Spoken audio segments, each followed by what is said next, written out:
Now let's set up the shading and rendering. So let's select the cup, and I want to right click and choose assign new material, and then I'm going to Arnold, and then I'm going to click AI standard surface, and here I'm going to type a name, cup material. So here in the presets you can click there, and you see we have some presets. So I'm going to click on glass. As you see, the color and the weight turned off, and we have the transmission turned on.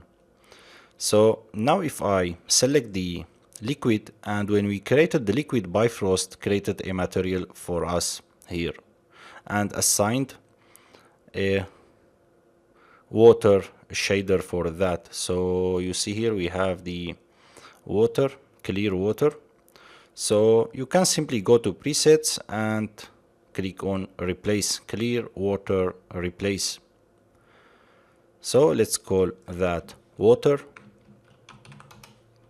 and then let's go to channel box and make sure you turn on the light setup. And in the light setup you'll see here we have the AI Skydome light, and if I go to the attribute editor, you see here in the color I assigned AI image and I loaded an HDR. I'm going to upload that for you.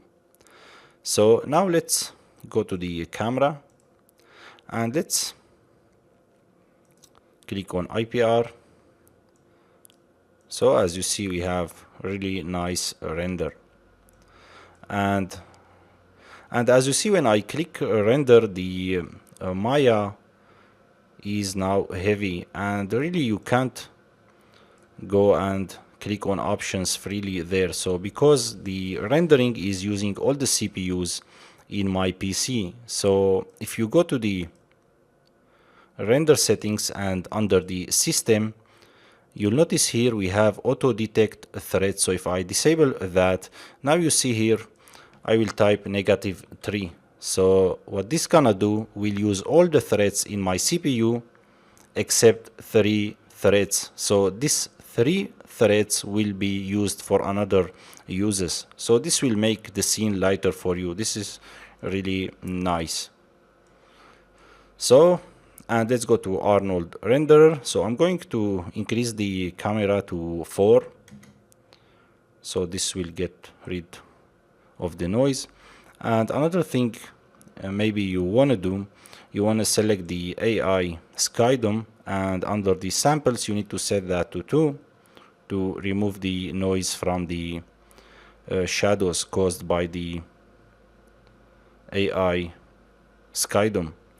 And another thing, this is very important, in the ray depth you need to increase the transmission. So let's set that to 5 and see. As you see now the water is black, and now if I set that to 6, now we have a little black areas there. So if I increase that to 7, as you see I am getting rid of the black areas. Let's set it to 10, as you see, and 13.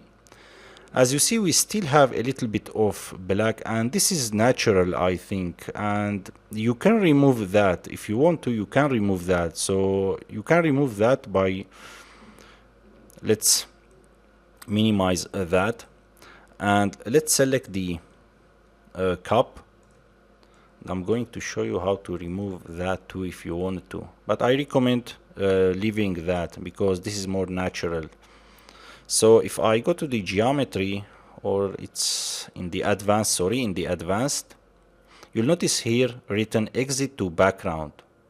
So if I click on that, as you see now I removed most of the black areas there. So but I'm going to turn that off because I feel this is more natural, like that. Okay. And if you want to color the glass, you can of course go to transmission and click on color. You can color it with any color you want. So I'm going to leave it at white. So let's move the time slider somewhere here to see the glass.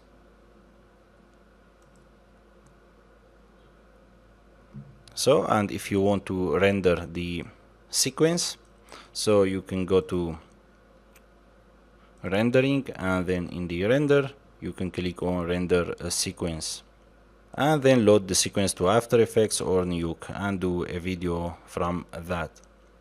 So that's it for this lesson. I hope you enjoyed. See you another time.